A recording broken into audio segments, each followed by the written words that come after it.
Imagine करें आपको एक कार्गो शिप पर ट्रैवल करने का फ्री पास मिलता है। आप इंडियन ओशन से होते हुए अरेबियन सी क्रॉस करके टर्की तक जाएंगे, लेकिन ठीक इस पॉइंट पर अचानक आपकी शिप पर फायरिंग होने लगती है। ये है निशानी पायरेट अटैक की। लेकिन क्योंकि आप कार्गो शिप पर हैं तो आपकी शिप वाटर कैनन्स चलाएगी, ना कि गोलियां। और ये देख के आप तो सोचेंगे अब तो गए काम से, लेकिन आप हैरान होंगे कैसे गन्स यूज किए बगैर यही कार्गो शिप्स किसी पायरेट को शिप के ऊपर आने नहीं देती। दोस्तों, दुनिया की 90% ट्रेड समंदर के जरिए होती है और ये हैं वो बड़े बड़े कार्गो शिप्स जो आप लोगों की डेली जरूरत की चीजें एक जगह से दूसरी जगह तक पहुंचाते हैं। इन कार्गो शिप्स को हमेशा डर रहता है सिर्फ एक चीज का, और वो है पायरेट्स यानी समंदरी चोर। और सबसे ज्यादा फेमस पायरेट्स सोमाली पायरेट्स हैं, जो आते हैं सोमालिया से, जो है दुनिया का सबसे गरीब तरीन मुल्क। कार्गो शिप्स के लिए सबसे काम का हथियार है ये वाटर कैनन, जो एक हद तक ही पायरेट्स को शिप पर आने से रोक सकता है। लेकिन इन पायरेट्स के पास होती हैं AK-47, जिनका मुकाबला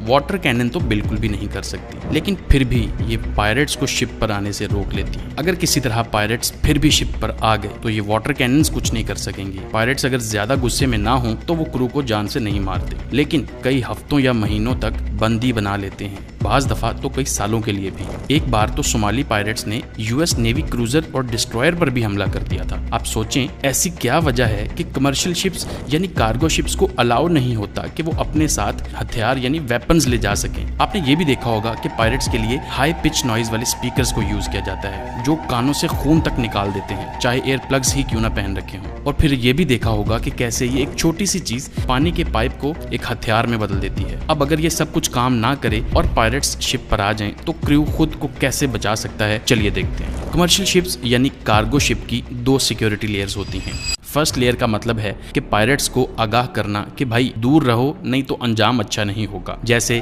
लाउड नॉइज या डमीज को शिप के कॉर्नर्स पर खड़ा कर देना। इससे पायरेट्स को पता लग जाता है कि शिप को हमारी मौजूदगी का पता लग गया है और अब इनको सोच समझ कर आगे जाना होगा। दूसरी लेयर है एंटी बोर्डिंग, जिसमें पायरेट्स को शिप पर आने से रोका जाता है। बात करते हैं फर्स्ट लेयर ऑफ सिक्योरिटी की, जिसमें लेजर सिस्टम यूज किया जाता है जो डायरेक्ट पायरेट्स की आंखों में मारा जाता है, लेकिन ये इतनी कारामद चीज नहीं है। इसी तरह शिप अपनी स्पीड भी बढ़ा सकती है, क्योंकि जितना एक शिप तेज होगा उतना ही ज्यादा मुश्किल होगा उसको बोर्ड करना। इसके बाद यूज किया जाता है लॉन्ग रेंज एक्यूस्टिक डिवाइसेस या LRADs, जो हाई पिच नॉइज जनरेट करती है, और ये इतना दर्दनाक साउंड है मानो जैसे आप एक जेट इंजन से 1 ही फुट के फासले पर खड़े हो। बाज दफा इतना करने से बहुत सारे क्रिमिनल्स पीछे हट जाते हैं और अगला टारगेट ढूंढने लगते हैं, लेकिन ज्यादातर पायरेट्स पर इन सब चीजों का कोई असर नहीं होता। कई तो गोली मारकर LRAD को ही तबाह कर देते हैं। कार्गो शिप्स एक और चीज यूज करते हैं जो है ट्रेलिंग वायर्स। ये बहुत इफेक्टिव चीज है। ट्रेलिंग वायर्स, जिनको डिफरेंट तरीकों से कार्गो शिप के आसपास छोड़ दिया जाता है, ये वायर्स इतनी बारीक और मजबूत होती हैं कि ये नजर भी नहीं आती, और अगर गलती से कोई बोट इस वायर के ऊपर से गुजर जाए तो उसका इंजन उसी वक्त खराब हो जाता है। तो ट्रेलिंग वायर्स पूरी शिप के इर्द गिर्द एक सिस्टम के साथ लगाई जाती हैं ताकि कोई बोट आस पास ना आ सके कार्गो के। इसी तरह वाटर कैनन्स, जो देखने में तो इतना इफेक्टिव नहीं लगता, लेकिन ये पायरेट्स की बोट को डायरेक्ट प्रेशर के साथ ब्रेक भी कर सकती है, या उनकी बोट में पानी भर के उनको डुबो भी सकती है। शिप्स पर रिमोट बेस्ड और फिक्स्ड कैनन्स होते हैं जो क्रू मेंबर्स जरूरत के हिसाब से यूज कर सकते हैं। इसी तरह कुछ कैनन्स रोटेटिंग हेड्स होते हैं, जिनसे हर वक्त पानी आता रहता है शिप्स के साइड्स पर, जिससे शिप के इर्द गिर्द पानी का एक पर्दा बन जाता है। प्रेशर इतना तेज होता है कि पायरेट्स की बोट ही टूट जाए, इसके होते शिप पर आना पॉसिबल ही नहीं होता। अगर किसी तरह फिर भी पायरेट्स शिप के पास आ जाएं तो बार्ब्ड वायर्स या रेजर वायर्स शिप के किनारों पर लगा दी जाती हैं,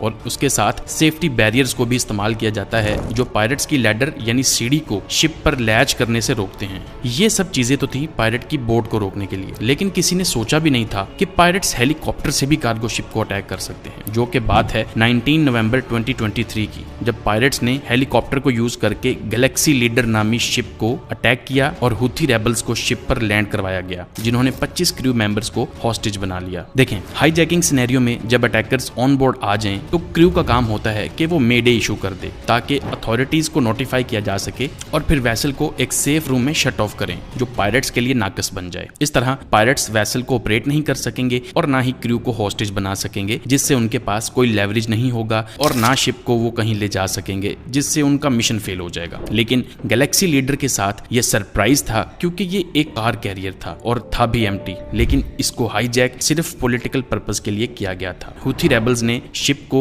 यमन के कोस्ट के पास एक बे में एंकर कर दिया और इसे एक टूरिस्ट अट्रैक्शन में बदल दिया गया। देखें, दुनिया में तरह तरह के पायरेट्स हैं और हर तरह के पायरेट्स के अलग अलग मकसद और गोल होते हैं। सोमाली पायरेट्स का सोचिए, जब वो शिप हाईजैक करते हैं उनका गोल सिर्फ शिप और क्रू को होस्टेज बनाकर रखना होता है जब तक रैंसम ना अदा किया जाए। एक हाई प्रोफाइल मिसाल ये है 2008 में कार्गो शिप फेना का हाईजैकिंग जो सोमाली पायरेट्स ने की थी और 20 लोगों को 4 महीने तक होस्टेज बनाकर रखा गया जब तक उन्हें $3.2 मिलियन रैंसम नहीं मिल गया जो शिप के पास एयर ड्रॉप किया गया था। पायरेट्स ने अगले दिन शिप छोड़ दी और होस्टेजेस जिंदा बच